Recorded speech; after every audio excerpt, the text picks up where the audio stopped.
जय Hind, welcome to दक्षिणाई classroom. मैं मनीष सेवटा और हम कर रहे थे ग्रेविटेशन के प्रीवियस ईयर प्रॉब्लम।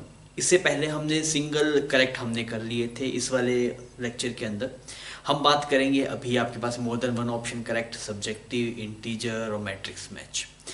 तो आप सवालों को देखिएगा, सवाल इजी ही हैं, बहुत ज़्यादा टफ नहीं पूछे गए हैं और ग्रेविटेशन चैप्टर से। और हर ईयर आपके पास में ऑन एन एवरेज एक सवाल मिल ही जाता है आपको। तो एक सवाल 4-5 नंबर का और चैप्टर भी छोटा है तो वैल्यूएबल चैप्टर है आपके पास में, अच्छी खासी वैल्यू है इसकी, बिकॉज कम टाइम में आपके पास एक सवाल दे देना अच्छी बात है।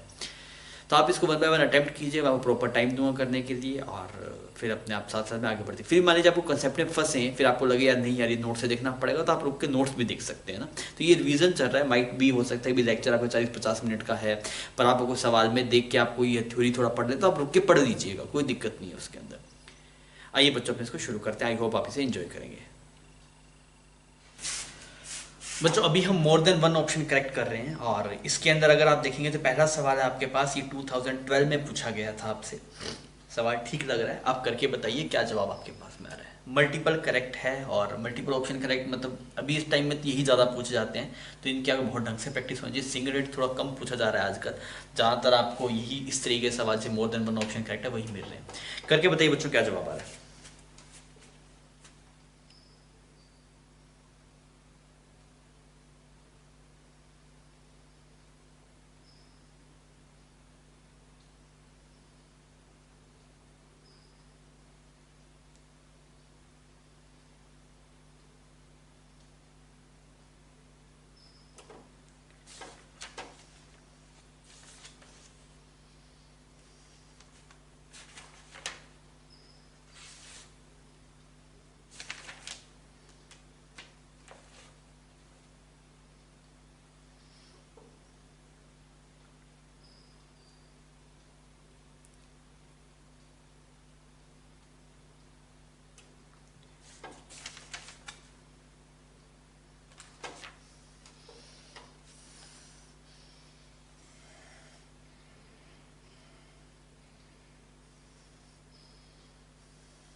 हमें हुआ तो इसका आपके इसमें B option and D option correct होगा। ऑप्शन बी एंड डी अगर हुआ है तो बहुत बढ़िया, नहीं तो आप अटेम्प्ट कर सकते हैं। स्क्रीन को पॉज करिए, मैं इसको अटेम्प्ट करने जा रहा हूँ। सबसे पहले क्या बोला गया, सवाल से ढंग से पढ़ते हैं। Two spherical planet P and Q have the same density and mass M P and M Q given है। हमने यहाँ पे दो प्लेनेट मान लिए, एक ये वाला प्लेनेट है आपके पास में और एक ऐसे दूसरे वाला प्लेनेट है, ठीक है। इस प्लेनेट का नाम कुछ पी है और इस प्लेनेट का नाम कुछ क्यू है। इसका मास कुछ एम पी बोला गया, इसका मास कुछ एम क्यू बोला गया। दोनों की डेंसिटी सेम है, इसकी भी रो है और इसकी भी रो है। फिर आपको सरफेस एरिया के बारे में बताया गया कि इसका जो सरफेस एरिया है वो कुछ ए है और इसका सरफेस एरिया कुछ 4 है। तो यहाँ से आपको रेडियस चमक जाएगा, क्योंकि सरफेस एरिया होता है 4πr²। तो इसका अगर सरफेस एरिया 4 टाइम्स है मतलब रेडियस इसका डबल होगा। तो हम मान लेते हैं अपने रेफरेंस के लिए कि इसकी रेडियस आपके पास में कुछ r हुई और इसकी रेडियस कितनी हुई आपके पास में 2r हुई, ठीक है। अब आपसे बोल रहा है एक प्लेनेट है आपके पास में और उसकी डेंसिटी भी सेम है पर मास इन दोनों का सम है। तो अगर आप मास चेक करेंगे तो mp कितना आएगा आपके पास, mp आएगा रो मल्टीप्लाई 4/3πr³ और mq अगर आप चेक करेंगे तो ये आ जाएगा रो मल्टीप्लाई 4/3πr की जगह आ जाएगा 2r³। समझ आ गई ये बात। तो टोटल मास आपके पास में कितना आ गया, 4/3πr³ कॉमन आ गया, यहाँ पे ये रो आ गया plus M P plus M Q है ना तीसरे प्लेनेट का, तो वो उसका देखेंगे टोटल मास, तो इन दोनों के मास को जोड़ दिया, तो जोड़ा तो यहाँ पे ये कितना आ गया 8 रो आ गया आपके पास में, ठीक है। अब ये किसके बराबर होगा, ये बराबर होगा जो नए वाले प्लेनेट का मास है उसके। यही सवाल में गिवन है, आपने कुछ नहीं किया, जो सवाल में गिवन है वो अपने यूज कर रहे हैं।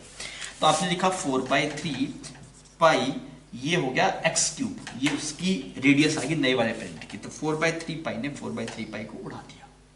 तो यहाँ पे अगर आप x³ की वैल्यू देख रहे हैं तो x³ आ रहा है 4/3, रो सेम है ना आपके पास, सेम रो था तो ये रो से रो भी उड़ गया आपके पास, तो ये बन गया 9r³ के जैसा।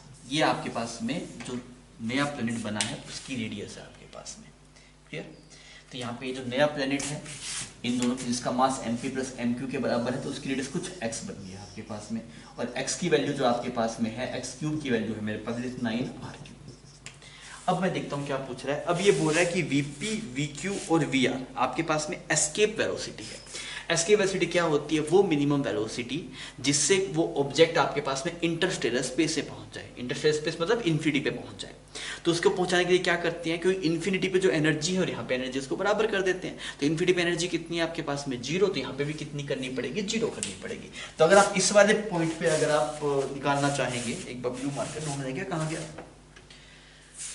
गायब हो गया क्या? चलो कोई बात नहीं। तो अगर आप यहाँ पे एस्केप वेलोसिटी निकालेंगे इस वाले केस में वीपी एस्केप वेलोसिटी कैसे लिखेंगे? यहाँ पे हुआ जी आपके पास में M A M divide by capital R is equal to half M V P square. ये आता है आपके पास एस्केप वेलोसिटी का जो फॉर्मूला आया, दिस इज माइनस हो जाएगा ना। हम ऐसे करें, देखिए मैं बोल रहा हूँ कि टोटल एनर्जी इन्फिनिटी पर जीरो, तो यहाँ पे भी जीरो कर दो, तो यहाँ की kinetic energy at P plus potential energy at P कितना हो जाए आपके पास? 0 हो जाए। तो पोटेंशियल एनर्जी तो होगी minus G M mass of P divide by R is equal to minus of half M V square, उधर चला गया। तो यहाँ से जो एस्केप वेलोसिटी आपके पास में आ रहा है that is G M P divide by G M P divide by R P. ये आ गया पी पॉइंट पे एस्केप वेलोसिटी। सिमिलरली बच्चों अगर आप क्यू पॉइंट पे एस्केप वेलोसिटी निकालने जाएंगे वी क्यू, तो वी क्यू क्या आएगा? Under root G M Q divide by R Q. अरे सही। और अगर आप सिमिलरली यहाँ पे जाएंगे इस वाले पॉइंट पे नए प्लेनेट पे, तो यहाँ पे आएगा under root G mass of this planet divide by X. सही। अब हमसे क्या पूछना चाहता है ये, तो हम एक काम करते हैं, इस पूरे एक्सप्रेशन को रो की टर्म में ले आते हैं। तो अगर आप इस एक्सप्रेशन को रो की टर्म में लिखेंगे तो एस्केप वेलोसिटी है अंडर रूट जी एम को लिख दिया रो मल्टीप्लाई 4 पाई इसकी रेडियस का क्यूब डिवाइड बाय आर। ये कट गया आपके पास में। तो यहाँ पे अगर आप देखेंगे वी स्क्वायर आ गया ना, तो वेलोसिटी है जो एस्केप वेलोसिटी है वो प्रोपोर्शनल है किसके? आर स्क्वायर के। किसके प्रोपोर्शनल है? आर स्क्वायर के। देखिए आप, उसका भी रूट है, तो ये आर के प्रोपोर्शनल हो गया। एस्केप वेलोसिटी किसके प्रोपोर्शनल हो गया? आर के प्रोपोर्शनल हो गया। अब बात बन जाएगी। तो ये तो आ रहा है निकल के। अगर आप देखेंगे कौन बड़ा, सबसे ज्यादा एस्केप वेलोसिटी किसका होगा? जिसका रेडियस सबसे ज्यादा बड़ा होगा। तो रेडियस सबसे ज्यादा किसका बड़ा है? रेडियस लास्ट वाले का सबसे बड़ा है, तो आर की सबसे ज्यादा होगी। तो ए ऑप्शन गलत हो गया, बी सही हो गया। आर का सबसे ज्यादा, फिर क्यू का उससे कम, और पी का उससे कम। फिर आपसे पूछा गया VP by we Q, VP by we Q. तो Vp by we Q R के प्रोपोर्शनल है, तो आपने लिखा Vp बाई वी क्यू। तो Vp की रेडियस है r और इसकी है 2r, तो कितना आ जाएगा? 1/2। तो डी ऑप्शन ही मैच कर गया। फिर पूछा Vr बाई Vp, तो Vr बाई Vp देखिए तो क्या लिखिए Vr बाई Vp। तो r की रेडियस कितनी है आपके पास? r की रेडियस है 9⁻⁴ डिवाइड बाई r, और p की है r, तो ये आएगा 9⁻⁴। ऐसा कोई ऑप्शन आपके पास है नहीं। तो आपके पास में दो ऑप्शन सही हो, that is option B and option D. तो सिंपल सवाल था एस्केप वेलोसिटी का, आप इसको आसानी से कर सकते थे। ठीक है बच्चों, आइए अपने आगे बढ़ते हैं।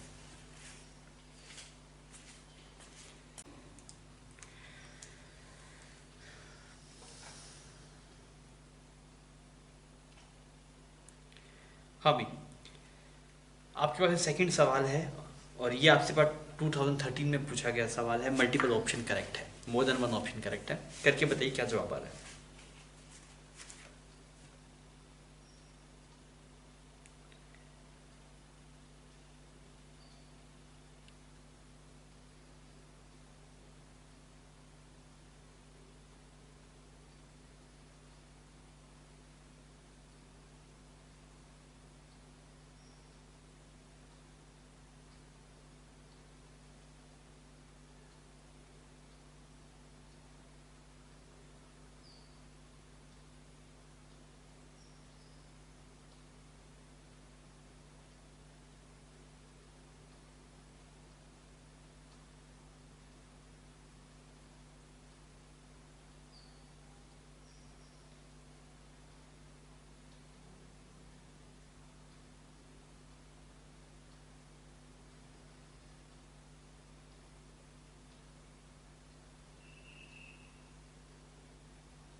हाँ भाई किया जाए। इसका जो जवाब है आपके पास में बी एंड डी ऑप्शन यहाँ पे करेक्ट है आपके पास। अब ये देखते हैं क्या बोल रहा है। इसे बोल रहा था two bodies, B and D option correct है बच्चों। Two bodies each of mass m are kept fixed with separation 2l। दो बॉडीज बना लेते हैं यहाँ पे, एक बॉडी कुछ यहाँ पे है, एक बॉडी कुछ यहाँ पे है। तो इसके बीच का जो सेपरेशन आपके पास है वो कुछ 2l है। ये दूरी भी कितनी है आपके पास, l है। ये वाली दूरी भी कितनी है आपके पास में, l है। यहाँ पे m, ये भी फिक्स है आपके पास, ये भी फिक्स है, ठीक है। A particle m is projected from midpoint of the line joining their center perpendicular to the line। यहाँ पे एक पार्टिकल है, इसको प्रोजेक्ट किया गया, यहाँ पे m मास है, इसको प्रोजेक्ट किया गया।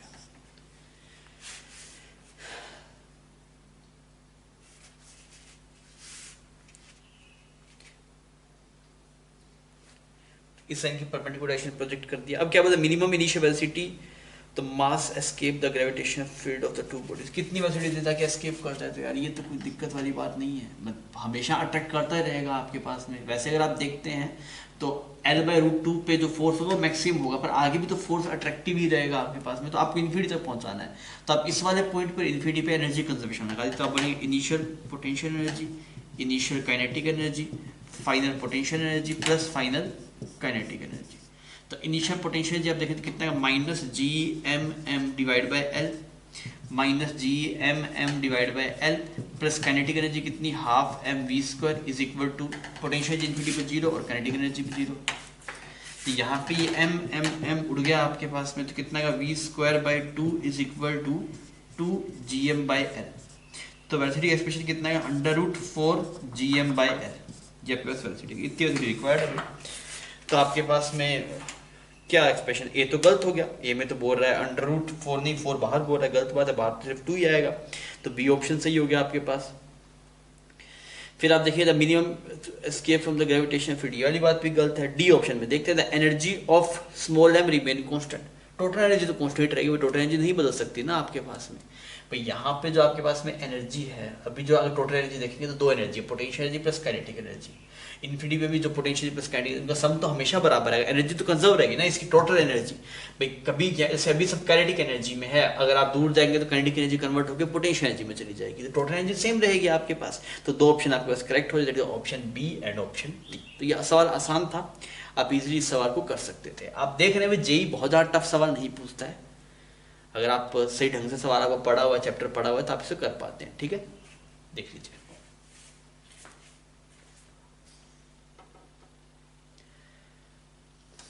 बच्चों, सब्जेक्टिव प्रॉब्लम है आपके पास और ये आपसे 2003 में पूछा गया ना, तो एक बार आप करके बताइए क्या जवाब है। उस टाइम पे मतलब सवाल बड़े रहते थे, तो हो सकता है आपको कैलकुलेशन थोड़ी बहुत दिखाई दे, कोई दिक्कत नहीं है ना, ढंग से अटेम्प्ट करके बताइए क्या जवाब आ रहा है।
हाँ भी सवाल का जो जवाब आपके पास में 99R इसका जवाब है, 99R आपके पास इसका जवाब आना चाहिए। तो एक बार आप आंसर आने के बाद में आप ट्राई करके देख सकते हैं क्या हो रहा है आपके पास। सवाल में अगर आप देखेंगे तो ऐसे करके एक हमने मून बना दिया ना, ऐसे मून है आपके पास में, ठीक है जी। और इस मून के अंदर एक ऐसे कुछ कुआं टाइप में या फिर कहीं से भी आपको एक अंदर से प्रोजेक्ट किया गया, R/100 है ये डिस्टेंस, कितनी है R/100। तो अगर आप सेंटर से ये डिस्टेंस चेक करें तो ये आएगी 99r/100। तो बोला body is projected vertically upward from the bottom of the cut of a moon at a depth r/100 where r is the radius of the moon with the velocity equal to escape velocity at the surface of the moon। अब यहाँ से जो particle आपने project किया भाई साहब उसकी जो वेलोसिटी थी वो ve के बराबर थी, और ve क्या है, escape velocity। तो सरफेस पे escape velocity कितनी होगी, तो मैंने लिखा -gmm divide by r plus half m escape velocity का square, that should be equal to 0। ऐसे निकालते हैं escape velocity। भाई इन्फिनिटी पे जो टोटल एनर्जी है 0, तो यहाँ पे टोटल एनर्जी 0 होनी चाहिए। यहाँ की पोटेंशियल एनर्जी देखिए, काइनेटिक एनर्जी देखिए, नेट वैल्यू 0 आना चाहिए। इस छोटे m ने इस m को उड़ा दिया। ये है मास आपके पास में जो जिस भी चीज को आप प्रोजेक्ट कर रहे हैं, और ये आपके पास है मून का मास हो गया। तो यहाँ जो escape velocity आता है वो √2gm/r आता है। ये एक्सप्रेशन भी लोगों को याद रहता है, तो आप वो भी डायरेक्टली यूज कर सकते हैं। अब भाई साहब इसमें एक चीज है कि आपको ये पता होना चाहिए कि अगर आप सॉलिड स्फीयर के अंदर हैं, सॉलिड स्फीयर के अंदर, तो उसकी पोटेंशियल एनर्जी कैसे लिखेंगे। बिकॉज आपको यहाँ पे और इन्फिनिटी पे वही लगाना ना कि ये पूछ रहे हैं मैक्सिमम अगर एस्केप वेलोसिटी फेंकेंगे तो कितनी हाइट पे जाके रुकेगा। तो मैं बोलूँ kinetic energy initial plus potential energy initial is equal to kinetic energy final plus potential energy final. ऐसे ही अप्रोच करेंगे हम इसको। अब देखिए अगर मैक्सिमम हाइट पे जाके रुक गया, भाई जो भी इससे मैक्सिमम हाइट पे गया वहां पे जाके रुक गया तो काइनेटिक एनर्जी 0 बन जाएगी, ये टर्म 0 हो जाएगी। अब भाई साहब मुझे पोटेंशियल एनर्जी चाहिए इनिशियल वाली, और वो गंदा सा एक्सप्रेशन आता है सॉलिड स्फीयर के अंदर। मुझे इलेक्ट्रोस्टैटिक का याद है, तो वो तो था ρ/6 ε0 3r² - r²। नहीं था आपके पास, ये एक्सप्रेशन था आपके पास। अब और वैसे अगर आप निकालना चाहें इसको, या तो इसको कन्वर्ट कर लीजिए, या फिर आपको वो रिजल्ट है तो और डायरेक्टली रिजल्ट यूज कर सकते हैं। तो मैंने बोला यार 1/ε0 को बोलते हैं 4πg, तो ये बन गया 4πg/6, और रो को लिख दिया m डिवाइड बाय 4/3πr³, और यहाँ बन गया 3r² - r²। अगर आपको रिजल्ट डायरेक्टली याद है बहुत बढ़िया, नहीं है तो आप ऐसे कन्वर्ट कर सकते हैं इसको। तो यहाँ बन गया 2, तो क्या रिजल्ट आ रहा है, gm divide bye 2r³ 3r² - r²। ये है पोटेंशियल एनर्जी। कब की पोटेंशियल एनर्जी, जब आप सॉलिड स्फीयर के अंदर है, when r is less than r। ये बात समझे। बाहर पोटेंशियल कैसे, दैट इज -gm/r, वो तो कर लेते हैं हम डायरेक्टली, ठीक है। तो यहाँ पे माइनस भी लगाना पड़ेगा बिकॉज इलेक्ट्रोस्टैटिक में पोटेंशियल नेगेटिव होती है, तो ऐसा एक्सप्रेशन बनेगा आपके पास। सेंटर पे आता है 3/2, तो यहाँ पे सेंटर पे आप पुट देखेंगे तो r के लिए 0 हो जाए, दैट विल बिकम 3 -3/2gm/r। तो ये टर्म इंपॉर्टेंट रहती है, ये लोग भूल जाते हैं पोटेंशियल एनर्जी सॉलिड स्फीयर के अंदर कैसे लिखा है। तो पोटेंशियल वाला एक्सप्रेशन याद होगा, मास मल्टीप्लाई करेंगे तो बात बन जाएगी। अब देखिए काइनेटिक एनर्जी इनिशियल कितनी है, काइनेटिक एनर्जी इनिशियल हो जाएगी हाफ mv², और ये इसके बराबर ही होगी बिकॉज हाफ mv² तो gmm/r के बराबर ही है आपके पास में, तो डायरेक्टली भी लिख सकते थे आप। फिर पोटेंशियल एनर्जी लिखा तो वो आ गया भाई साहब gm divide bye 2r³ 3r² minus, अब इसकी डिस्टेंस सेंटर से कितनी है 99/100 r का whole square, and that will become 0। अरे सही, बिकॉज नहीं 0 नहीं बनेगा भाई, हमें इन्फिनिटी पे नहीं पहुंचाना, हमसे पूछा है कहां पहुंचेगा, तो मैं लिखा वहां पे ये -gmm डिवाइड बाय r, जिस दूरी पहुंचेगा वो r मिलेगा आपको। यहाँ से एक m भी मल्टीप्लाई करना पड़ेगा बिकॉज ऑफ पोटेंशियल है। अब सही, अब आप यहाँ मार्कआउट कीजिए, छोटा m साफ हो गया। v² का एक्सप्रेशन कितना आएगा आपके पास, that is gm/r, this will become gm/r minus यहाँ पे आएगा gm डिवाइड बाय 2r³, यहाँ पे आएगा 3r² minus this is become 99² divide by 10⁴ r² is equal to -gm/r। सही, अब gm ने इसको यहाँ पे उड़ा दिया। अच्छा जी, अगर आपने इसको उड़ा दिया तो यहाँ पे r² है ये, और यहाँ पे बच गया r। अब बच गया 1/r minus this is become 1/2r, यहाँ बन गया 3, और यहाँ बन गया 99 multiply 99 divide by 10⁴ is equal to -1/r। अब ये भाई साहब ये कैलकुलेशन है इस सवाल में, आपको ज्यादा नहीं है, अब ये सवाल कैलकुलेटिव हो गया आपके पास में। अब आप इसे कैलकुलेशन करिए, सोल्व करें तो r की वैल्यू आती है 100r, r की वैल्यू कितनी आती है 100r। अब हमसे ये 100r के इस सेंटर से डिस्टेंस है, ये कहां से डिस्टेंस, सेंटर से, और अगर आप सवाल में देखें तो आपसे पूछा मैक्सिमम कितनी हाइट पे गया, तो अगर हाइट आप चेक करेंगे तो हाइट आ जाएगा आपके पास में 99। अच्छा, इसमें क्या गलती हम कर सकते हैं, आपको ये एक्सप्रेशन हो सकता है याद ना हो कि पोटेंशियल एनर्जी अगर आप देखें सॉलिड स्फीयर के अंदर कितना आता है, वो एक्सप्रेशन आप दिमाग में रखिएगा तो आपको हेल्प मिलेगी। EFI सॉलिड स्फीयर के अंदर कितना आता है, gm divide bye r³ multiply smaller, ये आता है। और इलेक्ट्रिसिटी में था ρ/3 ε0 r, वहां से भी आप कन्वर्ट कर सकते हैं, ε0 को लिख सकते हैं 1/ε0 को लिख सकते हैं 4πg, वहां से प्रोसीड हो जाएगा। तो ये जो दोनों टर्म्स है कि EFI कितना सॉलिड स्फीयर के अंदर, पोटेंशियल कितना सॉलिड स्फीयर के अंदर, ये दोनों टर्म्स पे आप सही ढंग से वर्कआउट करिएगा। ठीक है बच्चों, तो इसका जवाब हो गया, छाप लीजिए।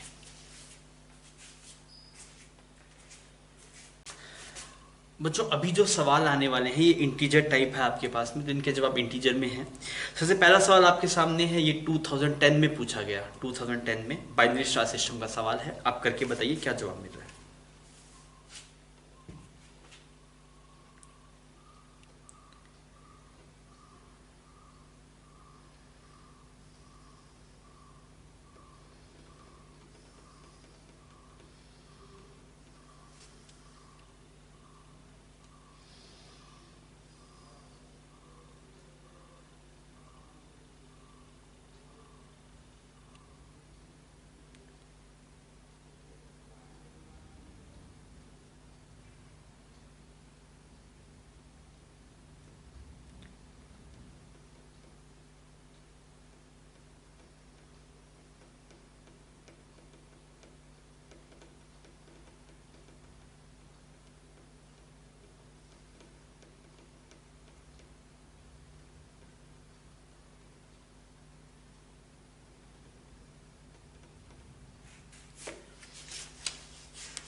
ये बाइनरी स्टार सिस्टम का सवाल है। आपको बोला क्या कि दो प्लैनेट्स हैं, दो स्टार्स हैं आपके पास में, एक ये बना दिया आपने, एक ये बना दिया। ठीक है, इनके मास डिफरेंट डिफरेंट है। एक का मास है 2.25 m, इसका मास है 2.25 m, और दूसरे वाले का मास है आपके पास में 11 m, और m सन का मास उसने बताया, कोई दिक्कत नहीं है। अच्छा, इनके बीच का जो सेपरेशन है आपके पास में वो कुछ L गिवन है आपको, सॉरी D गिवन है। तो ये सेपरेशन आपका टोटल कितना है, D गिवन है। अब बाइनरी स्टार सिस्टम में किसके बोर्ड रोटेट करेगा, सिस्टम के सेंटर ऑफ मास के बोर्ड। सेंटर ऑफ मास किसकी तरफ होगा, भारे मास की तरफ, तो यहाँ पे सेंटर ऑफ मास है। तो ये तो आपके पास में कुछ R1 रेडियस में रोटेट कर रहा है और ये कुछ R2 रेडियस में रोटेट कर रहा है। और हम जानते हैं कि बाइनरी स्टार सिस्टम में जो ओमेगा होता है, टाइम पीरियड होता है, वो सेम रहता है। तो कुछ ऐसा रहता है बाइनरी स्टार सिस्टम, मान लीजिए जैसे ये दो मासेस लगा दिए एंड पे, एक इधर और एक इधर, तो अगर आप इसको रोटेट करें तो ऐसे एक पॉइंट के बोर्ड से घूमता रहेगा, तो ओमेगा सेम रहेगा ना। जितना टाइम ये रेडियस डिफरेंट डिफरेंट है तो ओमेगा सेम है, इसके बोर्ड ऐसे घूमेगा, इसको एक डंडे से अटैच मान लीजिए, अब ऐसे घुमाइए तो ऐसे घूमता रहेगा। समझ में आ रही है मेरी बात। तो दोनों का ओमेगा आपके पास में सेम रहेगा, टाइम पीरियड सेम रहेगा, रेडियस डिफरेंट डिफरेंट है। क्या जानना चाहता है, ये जानना चाहता है कि आप बताइए ratio of angular momentum, total angular momentum आप बताइए, और इसी total angular momentum divide by किसका एंगुलर मोमेंटम आपके पास, बी का। बी कौन से वाला है, ये इसका नाम बी है, इसका नाम ए है, और divide by angular momentum of B, ऐसा ही बोलना चाह रहा है ये। तो इसको टोटल एंगुलर मोमेंटम लिख देते हैं, angular momentum of A plus angular momentum of B, ये आपको पूछ रहा है। ठीक है, निकालेंगे भाई। तो ये क्या आया रेशियो आपके पास में, यहाँ पे L A divide by L B plus 1, तो कुल मिला के L A by L B निकाल दो, बात बन जाएगी। L A by L B कैसे निकालने यार, एल ए क्या हो गया आपके पास, तो R2 को क्या लिखा जाएगा, R2 को डिस्टेंस लिख सकते हैं ना, सेंटर ऑफ मास की पोजीशन इन उल्टे रेशियो में जाती है आपके पास, तो R2 आएगा 11m divide by 11m plus 2.2m d। तो ये कितना बन गया R2 आपके पास, जैसे 11 डिवाइड बाय 13.2 d, ऐसा कुछ बन गया R2। सिमिलरली अगर आप R1 निकालने जाएंगे तो R1 कितना बनेगा, R1 बनेगा 2.2 divide by 13.2 d। Centre of mass निकालना आता है ना, दो मासेस का, मास के उल्टे रेशो में जाता है आपके पास। अब हम कर देते हैं यार, L A by L B तो आसान है, कैसे करेंगे, सेंटर ऑफ मास के बटे एंगुलर मोमेंटम लिखना है, यही बोला है ना उसने।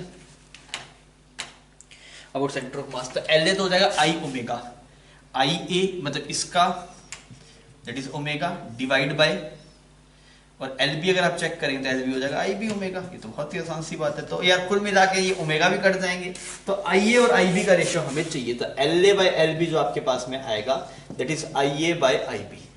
आई ए की वैल्यू निकाल देते हैं, कोई दिक्कत नहीं है।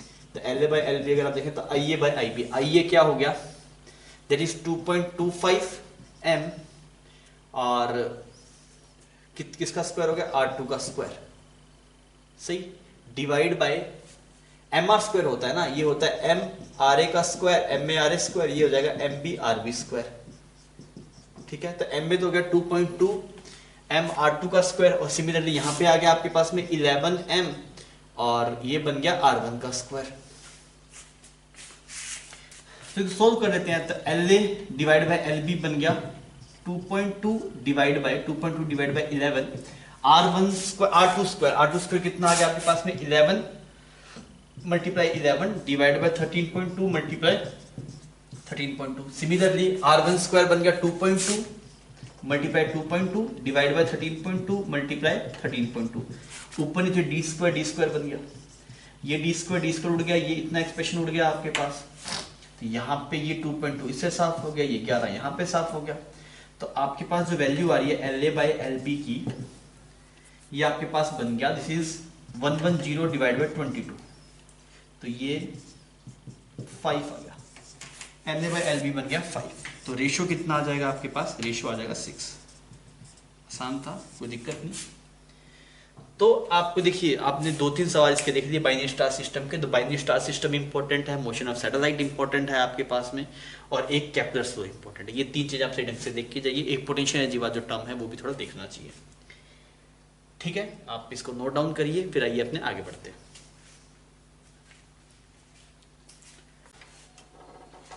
Again this is integer type problem, और ये 2010 में पूछा गया सवाल है। आप करके बताइए बच्चों क्या जवाब आ रहा है। इंटीजर टाइप है तो जवाब इंटीजर ही होगा ना। करिए क्या जवाब आ रहा है।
हाँ भाई हुआ। आइए अपने करते हैं। बढ़िया सवाल है ना, आप चाहे तो स्क्रीन पोज कर सकते हैं। मैं सवाल को अटेम्प्ट कर रहा हूँ। सवाल में आपसे क्या बोला गया था, ग्रेविटी, एक प्लेनेट मान लेते हैं, कुछ इमेजिनरी नया प्लेनेट है, ठीक है, मान लिया प्लेनेट। अब आपको बोला गया कि इसके सरफेस पे जो g है उसकी वैल्यू है दैट इज √16/11 g। इसको जो g डैश है इसके सरफेस है वो कुछ ऐसा है, ठीक है। और आपको डेंसिटी भी बताई गई है कि अर्थ की डेंसिटी अगर रो है तो इसकी जो डेंसिटी होगी वो कुछ रो डैश मान लेता हूँ। तो रो डैश की वैल्यू है आपके पास में 2/3 रो, और रो होगी आपके पास में डेंसिटी एट अर्थ। तो ये होगा acceleration due to gravity at earth. देखो जी ऐसा नहीं है, जी टर्म सिर्फ अर्थ के लिए ही डोनेट हो सकता है। ये स्मॉल जी डोनेट करता है एक्सेलरेशन ड्यू टू ग्रेविटी। हम स्मॉल जी लिखते हैं that is acceleration due to gravity at the surface of the earth. तो कोई और प्लेनेट के लिए तो हमने जी डैश बोल दिया, तो वो किसके बराबर, √6/11 acceleration due to gravity. Similarly rho dash आ गया 2/3 रो। अच्छा, अब आपसे क्या पूछा गया कि इस वाले प्लेनेट से जो एस्केप वेलोसिटी होगी वो कितनी होगी, वो ये जानना चाह रहा है। एस्केप वेलोसिटी यहां से कितना होगा, ठीक है। तो मैंने बोला यार इसका कुछ एस्केप वेलोसिटी एक्सप्रेशन कैसे लिखेंगे। मैंने पहले एक्सप्रेशन देखा, तो ऐसे होता है expression that is velocity escape is equal to √2g mass of planet divide by radius of planet का स्क्वायर। ऐसा कुछ बनता है, चाहे तो आप ड्राइव भी कर सकते हैं इजीली। तो हमें ये गिवन है कि जो अर्थ के ऊपर जो एस्केप वेलोसिटी है सरफेस पे, अर्थ पे जो है दैट इज 11 किलोमीटर पर सेकंड, तो उसी के टर्म्स में हमें रिजल्ट को लेके आना है, ठीक है। तो हमने क्या लिखा इसको, तो ये तो जी डैश बन गया g mass of planet divide by R square is equal to √6/16g। तो अगर आप देख रहे हैं ये यहाँ पे आर आता है ना, √2gm/r एस्केप वेलोसिटी में इजीली प्रूव भी कर सकते हैं। पोटेंशियल एनर्जी है -gm/r plus kinetic energy ½ mv² is equal total energy, zero बन जाएगा इन्फिनिटी पे। तो यहाँ से आपके पास जो एक्सप्रेशन आएगा बाय आर आएगा। अब देखिए यार जीएम डिवाइड बाई ये वैल्यू हम यहाँ पुट कर देना, मैं इसके एसके वैल्यू कैसे निकालता हूँ, मैंने किया इसको जी मास मल्टीप्लाई 2 है यहाँ पे भी आर कर दिया आपने, ऊपर भी आर नीचे भी आर। अब देखिए GM divide by R square का टर्म क्या बन गया आपके पास में, रूट बाई 16 जी। तो वी आपके पास में आ गया under root 2 G R multiply root 16 by 11, ऐसा एक्सप्रेशन आ रहा है। अब यार मुझे ये आर की वैल्यू चाहिए, ये आर की वैल्यू और आर ई के टर्म में, because under root 2 G R E आता है मेरे पास में अर्थ के ऊपर एस की वेलोसिटी, क्योंकि अगर आप ऊपर नीचे आर आर मल्ट ये अगर अर्थ के लिए होता तो क्या होता, under root 2 G M divide by R E ऊपर नीचे आर ई मल्टीप्लाई करेंगे बन जाएगा स्मॉल जी, तो 2 जी आर आता है आपके पास में। तो बस यहाँ पे यार ये आर की जगह आर ही लेके आना है मुझे। अब हम कैसे करें यार, इसको कैसे प्रोसीड किया जाए। बस अपना टारगेट है कि स्मॉल आर को जो इस प्लेनेट की रेडियस है उसको रेडियस ऑफ अर्थ के टर्म्स में लिखा जा सके, तो हम इसको यहाँ पे इसकी हेल्प ले लेते हैं। तो जी को जी लिखा और इस प्लेनेट का मास लिखा, तो इसकी जो डेंसिटी है वो आ गई 2 रो बाई 3, 2 बाई 3 रो, जो तो अर्थ की डेंसिटी है ही आपके पास, multiply 4 by 3 pi R cube gm divide by R square is equal to root 6 by 11, acceleration due to gravity at earth surface वो कितना आएगा, g rho multiply 4 by 3 pi R E cube divide by R E square, ऐसा expression बन रहा है। अब देखिए ये तो यहाँ पे उड़ गया, ये ऐसे यहाँ पे उड़ गया, ये 4 बाई 3 पाई रो 4 बाई 3 पाई रो यहाँ पे उड़ गया, इस जी ने इसको उड़ा दिया। और यहाँ पे जो एक्सप्रेशन बन रही है 2 by 3 R is equal to root, ऐसा एक्सप्रेशन बन रहा है। तो अगर मैं इस आर को इससे रिप्लेस कर दूं तो कुछ बात बन सकती है। तो मैंने क्या लिखा, वी आया अंडर रूट, देखना 2g रूट 6 बाई 11 सेम का सेम, इस स्मॉल आर की वैल्यू यहां से पुट कर दी तो कितना बन गया, रूट 6 बाई 11 मल्टीप्लाई 3 बाई 2, सही है, root 6 by 11 multiply 3 by 2 multiply R E. अब ये कुछ कट रहा है क्या यहाँ पे, ये कुछ ये बन जाएगा। अब मुझे पता है under root 2g R E तो होता है 11.2, ये तो बन गया 11.2, सॉरी अब क्या 11 की, तो ये तो 11 आ गया। इसको अगर आप सोल्व करेंगे तो ये अंडर रूट में है आपके पास, यहाँ पे बन गया 6 3 बाई 2 मल्टीप्लाई 11 मल्टीप्लाई 11, ऐसा कुछ बन रहा है। तो ये कुछ एक्सप्रेशन क्या बन गया आपके पास, 3 डिवाइड बाई 11 मल्टीप्लाई 11, तो कितनी इसकी वेलोसिटी आ गई 3 मीटर पर सेकेंड। तो कहानी को जहाँ डिफिकल्ट नहीं थी, बस जो जो बातें कर रहा है वो आप लिखते रहिए। आपने लास्ट में ऐसा एक्सप्रेशन निकाला। अब मुझे पता है कि अर्थ का जो एस्केप वेलोसिटी का फॉर्मूला या तो ये यूज कर सकते हैं, अर्थ के सरफेस के लिए ये वाला आता है। हमने यहाँ पे अगर आप जैसे अर्थ के सरफेस के लिए ये आया था 2 G M E divide by R E, ऊपर नीचे आर ई मल्टीप्लाई किया तो बन गया G M E divide by R E square, इसको स्मॉल जी लिख सकते हैं तो बात बन जाएगी। क्लियर, तो इसका जवाब आ जाएगा आपके पास में 3। तो सवाल टफ नहीं था, सवाल सिंपल था, थोड़ा सा आपको मैनिपुलेट करना चीजों को आना चाहिए था। मुझे 2015 में पूछा गया सवाल है, एक बार आप करके देखिए क्या जवाब मिल रहा है।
हाँ भाई, इसका जो जवाब आपके पास में आएगा वो टू इसका आंसर होना चाहिए। क्या बोला गया? A bullet is fired vertically upward with velocity v from the surface of a planet when it reaches at the maximum height acceleration due to planet gravity is 1/4 of the value of surface of planet.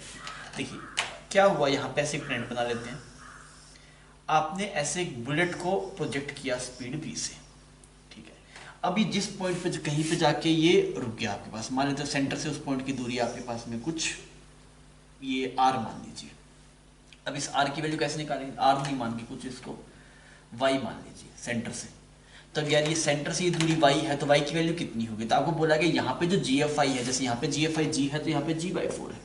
तो अच्छा, तो अगर आप यहाँ पे centre पे देखते हैं तो मतलब सरफेस पे gm/r² आता है, तो वहाँ पे आएगा gm/y², और वो वाली वैल्यू इसकी 1/4 है। तो आपने इसको इससे उड़ा दिया, समझ में आ गया y = 2r है। मतलब ये डिस्टेंस कितनी है आपके पास? 2r है, बट 2r हाइट पे जाके वो रुका है। अब आपको बताना है कि इसी v के टर्म में एस्केप वेलोसिटी कितनी होगी। तो पहले इस v को निकाल लेते हैं भाई। तो मैंने लिखा काइनेटिक एनर्जी कंजर्वेशन है, kinetic energy initial plus potential energy initial is equal to, वहां पे पहुंच जाएगा तो kinetic energy final plus potential energy final. अब देखिए वहां पे पहुंच गया तो मैक्सिमम हाइट है, और अगर मैक्सिमम हाइट है मतलब वहां पे जाके रुक गया होगा तो ये वाली टर्म कितनी बन जाएगी? 0। काइनेटिक एनर्जी इनिशियल ½ mv² है, पोटेंशियल एनर्जी होगी -gmm/r, और यहाँ पे जो पोटेंशियल एनर्जी आएगा वो 2r आएगा, बिकॉज 2r हाइट पे गया है। तो यहाँ से अगर आप चेक करेंगे m साफ हो गया, तो v²/2 जो आपके पास में है gm/2r, समझ में आ गया।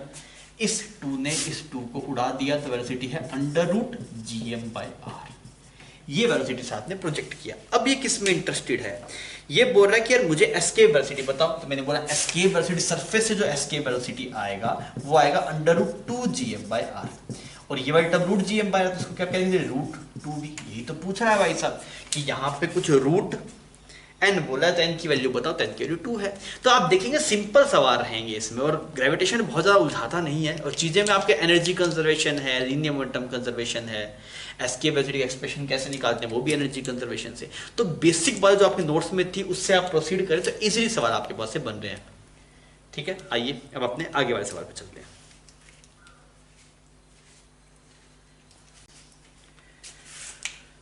बच्चों 2015 का सवाल था, मतलब था, और अच्छा सवाल है ना।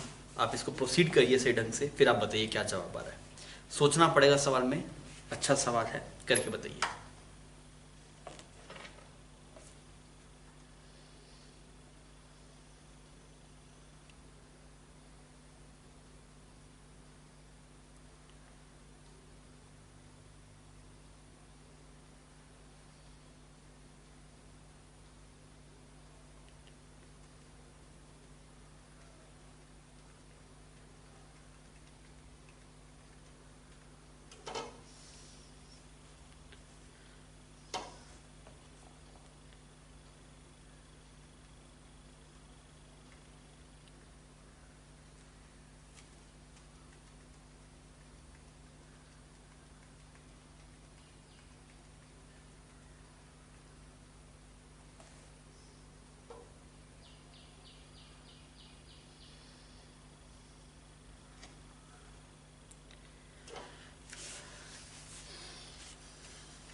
हाँ बच्चों, इसका जो जवाब आएगा आपके पास में वो 7 आएगा, 7 इसका आंसर होगा। अब करें कैसे? देखिए आपको बोला गया कि ऐसे एक बड़ा प्लेनेट है, क्लियर।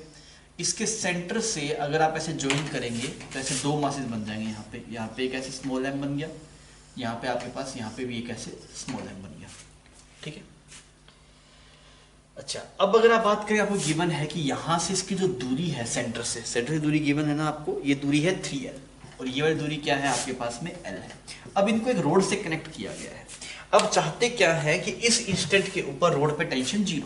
पहली बात तो रोड से बंधे हुए हैं, तो अगर इसका एक्सीलरेशन a होगा तो इसका भी a ही होना पड़ेगा, क्योंकि अगर रोड से बंधे तो एक्सीलरेशन सेम होगा। और अब आप चाहते हैं टेंशन भी 0 रहे, टेंशन क्या रहे? 0। तो हम उसका केस निकाल लेते हैं भाई। हम टेंशन को नहीं मानते, हम मानते हैं भी दोनों फ्री हैं, बस दोनों का एक्सेशन सेम मान के कर देते हैं प्रोसीड, तो हमें जवाब मिल जाएगा। अब इसका पास कुछ कैपिटल एम है, तो अगर आप स्मॉल एम का एफबीडी बनाएंगे तो इधर एक अट्रैक्टिव फोर्स लग रहा है, उधर एक अट्रैक्टिव फोर्स लग रहा है, और एफ नेट इस तरफ एक्सेशन ए आना चाहिए, तो इधर फोर्स कितना लग रहा है, G capital M small M divide by 9l²। यहाँ पे देखेंगे that is G small M divide by l²। सही, तो क्या इक्वेशन बनेगा, that is G capital M small M divide by 9l² minus G small M divide by l² is equal to M A. इसने M M M A साफ हो गया, तो ए की वैल्यू कितनी, that is G small M divide by 9l² minus G small M divide by l²। Sorry small M कटेगा, small M यहाँ पे कैपिटल एम, फिर ये एक्सीलरेशन आ गया आपके पास। अब चलते हैं भाई साहब इस वाले केस के अंदर, अगर आप इसका एफबीडी बनाएंगे तो आपको दिखाई देगा, इस वाले का एफबीडी बना रहा हूं ना, तो इधर आपके पास में वो एफ, वो भी दोनों एफ इधर लग रहे हैं, तो अगर आप एफ नेट देखेंगे तो वो बनेगा G small M capital M divide by 16l², because distance कितनी होगी 4l। उसके ऐसे रहेगा G small M divide by l² is equal to कितना आ जाएगा एम ए। इस एम एम एम ये साफ हो गया आपके पास। अब आप क्या करिए, दोनों एक्सेशंस को बराबर कर दीजिए, तो मैंने लिखा G M divide by 16l² plus G small M divide by l² is equal to, यहाँ पे बनेगा G capital M divide by 9l² minus G small M divide by l²। ये सारा साफ हो गया आपके पास। अब हमसे क्या पूछ रहा है, स्मॉल एम की वैल्यू पूछ रहा है कैपिटल एम की टर्म में। कैपिटल एम ये रहे, स्मॉल एम वो रहे, तो उसको उधर ले आओ भाई साहब, तो बन गया 2gm, इसको इधर ले जाओ gm, और यहाँ पे बन गया 1/9 माइनस 1/16। क्लियर, तो इसको थोड़ा देखते हैं क्या सोल्व करके बना। जी ने जी को उड़ा दिया, 2 small M is equal to capital M, और ये 16 माइनस 9, 16 माइनस 9 कितना होगा 7 डिवाइड बाय 16 और 9।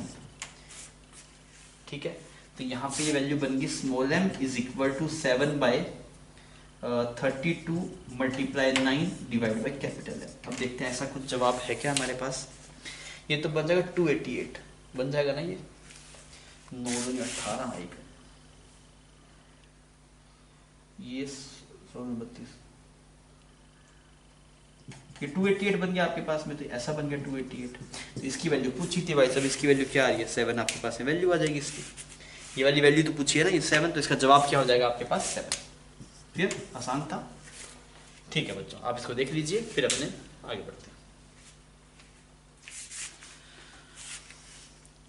बच्चों ये 2018 में पूछा गया, 2018 में पूछा गया सवाल है, मैट्रिक्स मैच टाइप का है। सवाल आसान लग रहा है, एक बार आप करके बताइए क्या जवाब आ रहा है आपका।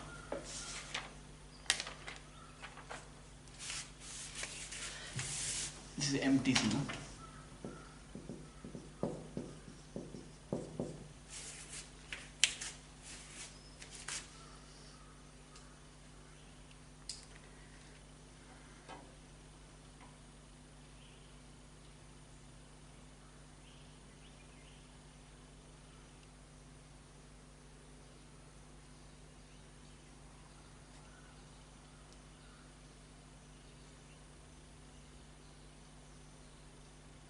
अभी किया जाए।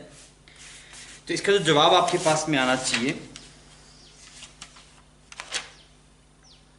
बी ऑप्शन यहाँ पे करेक्ट होगा। आइए हम करके देखते हैं। तो हमें बोला गया कि यहाँ पे ऐसे एक प्लेनेट है, ठीक है जी, इसकी 2 सैटेलाइट है आपके पास में, एक सैटेलाइट कुछ यहाँ पे है m1 मास की, और एक सैटेलाइट कुछ m2 मास की है, और यहाँ पे कुछ m1 मान लिया आपने, यहाँ पे कुछ सैटेलाइट m2 मान लिया। ये दूरी आपके पास में r1 है, ये कुछ r2, तो आपको गिवन है इस m1/m2 कितना गिवन है, m1/m2 गिवन है 2, और r1/r2 कितना गिवन है आपको, r1/r2 गिवन है 4। ऐसा कुछ एक्सप्रेशन आपको गिवन है, r1/r2 1/4 गिवन है। अब जो पूछ रहा है वो निकालते रहिए। सबसे पहले पूछ रहा है कि ऑर्बिटल वेलोसिटीज का रिलेशन पूछ रहा है ना। v1 क्या है आपके पास में, ऑर्बिटल वेलोसिटी, तो ऑर्बिटल वेलोसिटी का एक्सप्रेशन है v is equal to √gm/r आता है आपके पास। तो अगर आप v1/v2 करेंगे तो यहाँ पे जो m आता है वो किसका आता है, इसका आता है, इनका नहीं आता है। अगर आप एक्सप्रेशन निकालते ऐसे निकालें gmm divide by r² is equal to mv²/r, तो ये जो सैटेलाइट से इनका m तो कट जाता है ना आपके पास। जो वेलोसिटी में जो m आ रहा है आपके पास से वो सेंट्रल बॉडी का मास है, तो वो तो सेम रहना है आपके पास। तो v1/v2 किसके प्रोपोर्शन आ गई, √R2/R1। R2/R1 की वैल्यू 2 के बराबर आएगी आपके पास में। तो अगर आप देखेंगे तो P ऑप्शन का थर्ड आएगा, P का थर्ड आएगा। फिर अगर आप नेक्स्ट में जाएंगे तो पूछा है L1/L2। L1/L2 क्या लिख सकते हैं आप, इसको आप MVR लिख दीजिए, कोई बात नहीं। M1V1R1, M2V2R2। M1/M2 का रेशो हमें पता है, M1/M2 कितना है, 2 है। V1/V2 जस्ट अभी निकाल चुके हैं, वो भी 2 है। और R1/R2 हम देख चुके हैं, ये 1/4 है। तो L1/L2 कितना आ जाएगा आपके पास, 1 आ जाएगा। तो अगर आप Q का देखेंगे तो Q 1 के बराबर आएगा, तो सेकेंड ऑप्शन मैच कर जाएगा। Q का 2, तो P का 3 आ गया, P का थर्ड आया ना, P का 2 आया था आपके पास में, तो P का थर्ड हो गया आपके पास में, और Q का सेकेंड ऑप्शन मैच कर गया आपके पास में। तो आप देख लीजिए, इससे भी समझ में आ जाएगा वैसे तो बी ऑप्शन करेक्ट होना चाहिए, बी ऑप्शन यहाँ पे करेक्ट है। आगे भी आप चल सकते हैं, काइनेटिक एनर्जी निकाल सकते हैं K1/K2। तो काइनेटिक एनर्जी कितना है, K1/K2 is equal to half M1V1 square half M2V2 square. ये हाफ ऑफ साफ हो गया, M1/M2 का रेशियो गिवन है 2, V1/V2 का निकाल चुके हैं, 2 आ रहा था 4 आ जाएगा, तो 8 आ जाएगा, K1/K2 8 आ जाएगा। तो इसे कोरस्पोंडिंग फोर्थ मैच कर जाएगा आपके पास में, आर का फोर्थ मैच कर जाएगा। सिमिलरली टाइम पीरियड निकालेंगे तो T² is proportional to R³ होता है आपके पास। तो अगर आप देखेंगे T1 का स्क्वायर डिवाइड बाई T2 का square is proportional to R1 का क्यूब डिवाइड बाई R2 का क्यूब। तो आप देख लीजिए R1/R2 कितना है, 1/4, तो ये बन गया 64। T1/T2 का होल स्क्वायर अगर आप देखेंगे तो ये आ गया R1/R2 दैट इज 1/4 की पावर क्यूब, 1/4 की पावर क्यूब, 1/64 बन गया। यहाँ से T1/T2 निकालेंगे तो 1/8 आ जाएगा आपके पास। और अगर 1/8 आएगा तो कौन सा ऑप्शन मैच कर जाएगा, फर्स्ट मैच कर जाएगा। तो इसके हिसाब से कैसे बी ऑप्शन करेक्ट हो गया। तो इजी था सवाल, आप इजीली कर सकते हैं। सैटेलाइट वाला पार्ट इंपॉर्टेंट है, आप ढंग से देखिए इसको ना।